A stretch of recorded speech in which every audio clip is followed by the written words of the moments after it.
everyone, and welcome to our Fireside chat.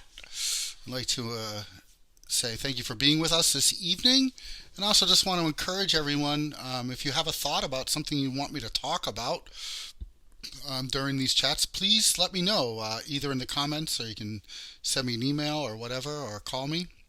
What I would like to know what would be most helpful to all of you during this time. So let me know, or maybe this is great. What we're doing is great, and you like it, and this is fine. So, if that's the case, then that's okay too.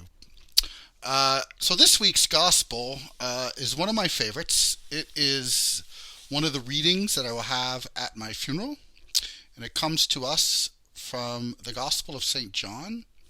It's part of what we call Jesus' goodbye discourse. Jesus is at the Last Supper with his disciples.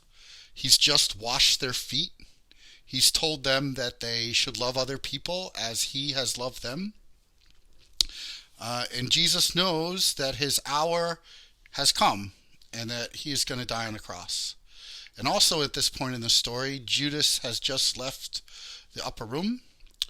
And Jesus tells his disciples in that moment, "Do not let your hearts be troubled. Believe in God. Believe also in me." And that's the line that's been stuck in my head this week. Do not let your hearts be troubled.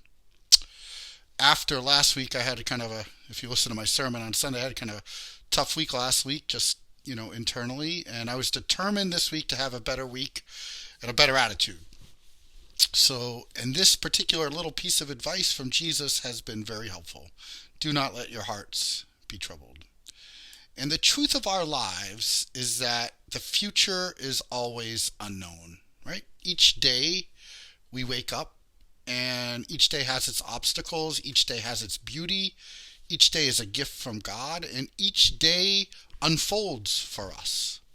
And it's comforting for me to know that the future, whatever it holds, is always in God's hands, because I don't know what that future is. I can guess, but ultimately I don't know, right?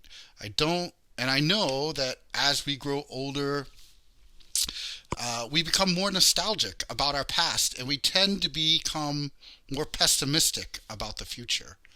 And I'm wondering, why is that? Isn't the future something great? I mean, it's unknown. It can be anything we want it to be, anything we make it to be.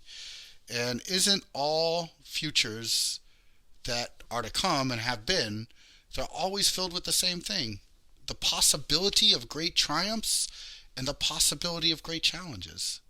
Haven't we seen so many great things that have unfolded in the history of the world? Last night, our family, we watched a documentary that was suggested to us by two people in our congregation, Liam and Anna. Hello, Liam and Anna. And it was a documentary about two older women who are lesbians, and they had been together for 70 years, but when they were young, they had to hide it from the world because it wasn't acceptable in that time. They told people actually that they were cousins so that they could live together. And I couldn't help but think, as we watched that movie, of the great progress that we've made on being more loving and accepting and understanding of our LGBTQ plus siblings. I know it's still not perfect. I know that we have a lot of more work to do. However, I think we should just always remember that the future is a beautiful thing. It's where we right the wrongs of our past, right? It's where the youth of today can push us to re-examine our beliefs and our understanding of the world.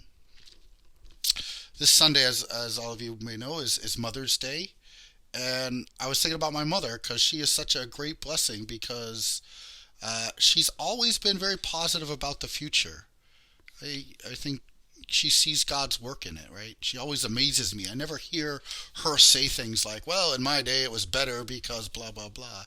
She sees the past mistakes and the triumphs, and she always sees what's good in the world today, what good could be coming in the future. And maybe that's what Jesus is trying to tell us about the future, that it will be all right, right? Don't worry too much about it. The future's in God's hands. And that is a message that Jesus gives to his disciples, because they are about to go through a very traumatic experience together. They will lose their leader, their rabbi, their friend, their brother, their Messiah. and they will not understand why. And isn't it like that for us at these times? That we have lost so much during this pandemic. We're going through this trauma together, and in some ways it feels ridiculous to say, well, do not let your hearts be troubled, because of course they're troubled. But that promise that Jesus gives us is exactly what helps us to think about, what does this mean for me, my community, my church, our country? How will we survive the economic devastation of the pandemic? How will we survive the death that we have endured? How will we survive the loss of understanding of what it means to be who we are? And for me, all those answers lie in this promise that God gives us, that it's God who carries us into the future. It's God who continues to create and redeem and bless. And I have lots of hope in that God will make something new out of every death that happens. That's the story that Jesus tells us.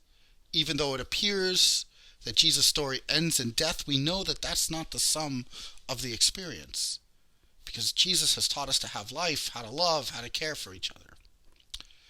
This week, I'm sorry I'm talking so much about what we watched, but anyway, this week we watched Some Good News again, which was amazing. Stop watching me now. Stop and go and watch that right now. It's just an amazing show.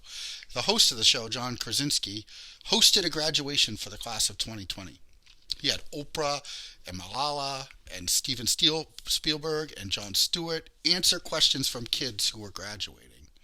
And he also had the kids give a graduation speech that were read by different graduates. And part of it read this: we may not have a grand stage to walk across, but we will be walking through history, triumphing over this global pandemic called COVID-19, and letting this virus know it cannot break the human spirit. That is confidence in our future and our common spirit that comes from God, and how we find ways to get through even hard times. And that's what I'm thinking about this week. How to not let our hearts be troubled, but to live into the future knowing that God is a God of life, a God of our future. One final thing from my week this week, I was on a Zoom meeting with some faith leaders in Concord, and we were talking about having virtual communion. And one of my colleagues mentioned this poem that she wanted to share with me about the power of communion. I thought it was really powerful, and I wanted to share it with you tonight. And it's called Love by George Herbert. Love bade me welcome, yet my soul drew back, guilty of dust and sin. But quick-eyed love, observing me grow slack from the first entrance in, drew nearer to me, sweetly questioning if I lacked anything. A guest, I answered, worthy to be here. Love said, you shall be he. I, the unkind, ungrateful, ah, my dear, I cannot look on thee. Love took my hand and smiling did reply, who made the eye but I? Truth, Lord, but I have marred them. Let my shame go where it doth deserve. And know you not, says Love, who bore the blame? My dear, then I will serve. You must sit down, says Love, and taste my meat. So I did sit and eat. Jesus is the one who reminds us of the love that welcomes us, the love that sustains us in times like this, the love that tells us to not let our hearts be troubled. And I hope for all of you, your hearts are not troubled, because you know this love given to us in Jesus Christ. Those are some thoughts that I have going into this Sunday, and we'll have to see how the Holy Spirit works all that into the sermon that I'll preach on Sunday right here on Facebook Live at 10 a.m. I hope you'll join us then as well.